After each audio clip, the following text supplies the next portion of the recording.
जय श्री महाकाल दोस्तों, मैं हरभजन बागड़ी आप सभी का मेरे YouTube चैनल में स्वागत है। आज हम जानेंगे कि बच्चों को मंत्र जाप कराने चाहिए या नहीं। पहली बात तो कि बच्चों को मंत्र जाप कराने से पहले किसी उचित गुरु या जानकार या ज्ञानी जन की सलाह लेना अनिवार्य है, क्योंकि हर प्रकार के मंत्र का अपनी एक तासीर होती है, अपना एक प्रभाव होता है। ओम नमः शिवाय मंत्र अलग प्रभाव देता है, बगलामुखी का मंत्र अलग प्रभाव देता है, बाबा काल भैरव का मंत्र अलग प्रभाव देता है। कुछ मंत्र तीक्ष्ण होते हैं तो कुछ सौम्य होते हैं, तो कुछ इनके बीच में कुछ थोड़े से सौम्य और थोड़े से तीक्ष्ण होते हैं। इसीलिए कौन से मंत्र आप जाप कर रहे हैं, कौन से अपने बच्चों को करा रहे हैं, ये जानना बहुत जरूरी है, क्योंकि उसके साइड इफेक्ट भी आ सकते हैं। क्योंकि बच्चों के लिए मंत्र जाप कराना, बच्चे इतने ज्ञानी नहीं है कि अगर वो खुद से चुनाव कर रहे हैं, खुद से अपनी मर्जी से कोई भी मंत्र कर रहे हैं, तो ये खतरनाक भी हो सकता है।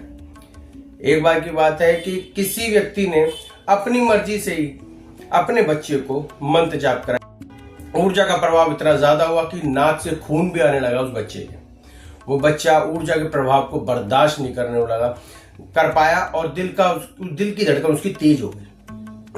इसीलिए ये जानना अनिवार्य है कि आप कौन सा मंत्र अपने बच्चे को करा रहे हैं और बच्चा कौन सा मंत्र कर रहा है। हर मंत्र हर बच्चे के लिए नहीं होता।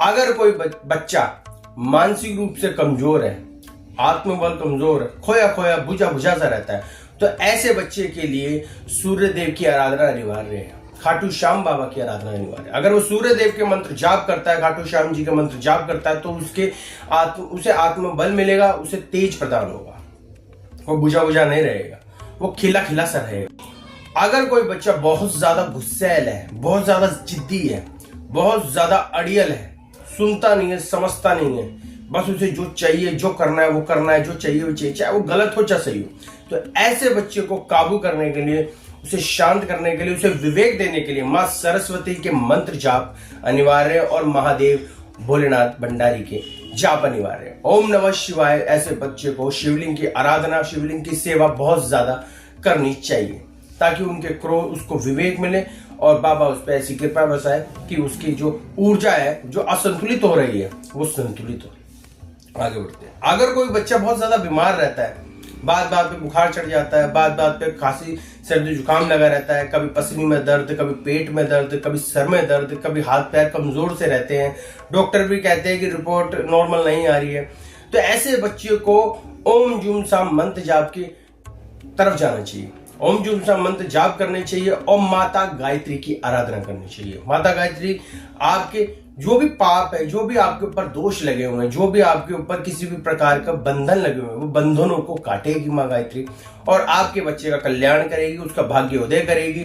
चाहे वो किसी भी रूप में परेशान हो रहा हो, किसी भी तरीके से परेशान हो, माँ गायत्री की आराधना हर बच्चे को करनी चाहिए और ओम नमः शिवाय के मंत्र जाप साथ में। अगर बच्चा विपदाओं से घिरा रहता है, हर वक्त चोट लगी रहती है, कोई ना कोई उसे पीटता है या कोई ना कोई किसी ना किसी तरह की मानसिक पीड़ा से ग्रसित रहता है बच्चा, स्कूल में उसे अगर परेशान किया जा रहा है, ट्यूशन में परेशान किया जा रहा है, वो अपने अंदर से किसी न तरीके से भय में जी रहा है, कोई अज्ञात भय, अनजाना डर सा लगा हुआ, तो ऐसे बच्चों को बाबा बटुक भैरव की आराधना करनी चाहिए। बटुक भैरव की आराधना अनिवार्य है।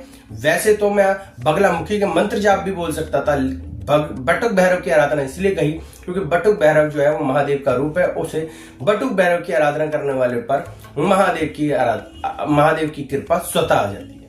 आगे बढ़ते हैं। अगर बच्चा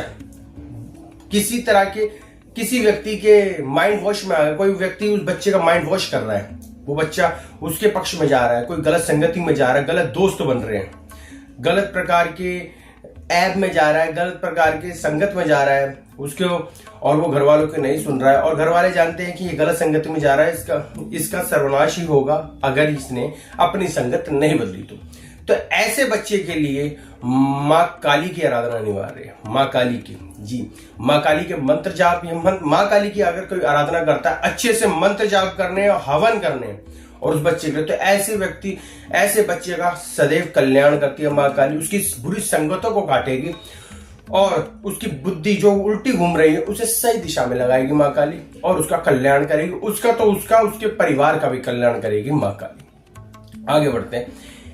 ये भी हर चीज एक समय तक होनी चाहिए, उसके बाद नहीं। आप लगातार अगर आज बीमार रह रहे हो तो अगर आप बीमार हो और आप मंत्र जाप कर रहे हो लगातार और आपकी बीमारी में आराम आ चुका है, अब आप स्वस्थ रहते हो, रिलैक्स रहते हो, तो आप अब वो मंत्र जाप रोक दो। अब आपको जो परेशानी आ रही है, जो दिक्कत आ रही है, अब वो वाले मंत्र जाप करो।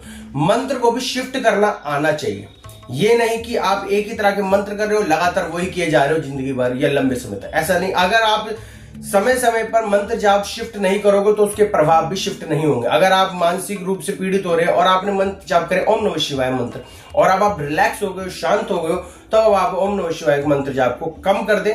अब दूसरे मंत्र करें वो जिसकी आपको उस समय आवश्यकता है, ये भी आपको पता होना चाहिए। इसीलिए कुंडली दिखवानी जरूरी है बच्चों की कुंडली देखने पर उनके कौन से दोष हैं, आगे कौन से ग्रह उसका प्रभाव डालेंगे, कितने लंबे समय की महादशा है, कहीं दहिया तो नहीं लगी हो, कहीं 7.5 तो नहीं लगी, कोई महादोष से, चांडाल दोष से, अंगारक दोष से, कालसर्प दोष से ग्रसित तो नहीं है बच्चा।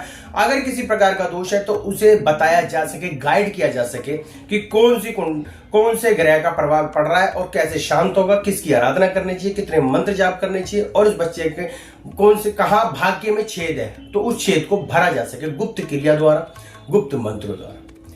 इसीलिए इन बातों का आपको ख्याल रखना चाहिए, ताकि तभी आप अपने बच्चों की परवरिश में अच्छे से उतर पाओगे खरा।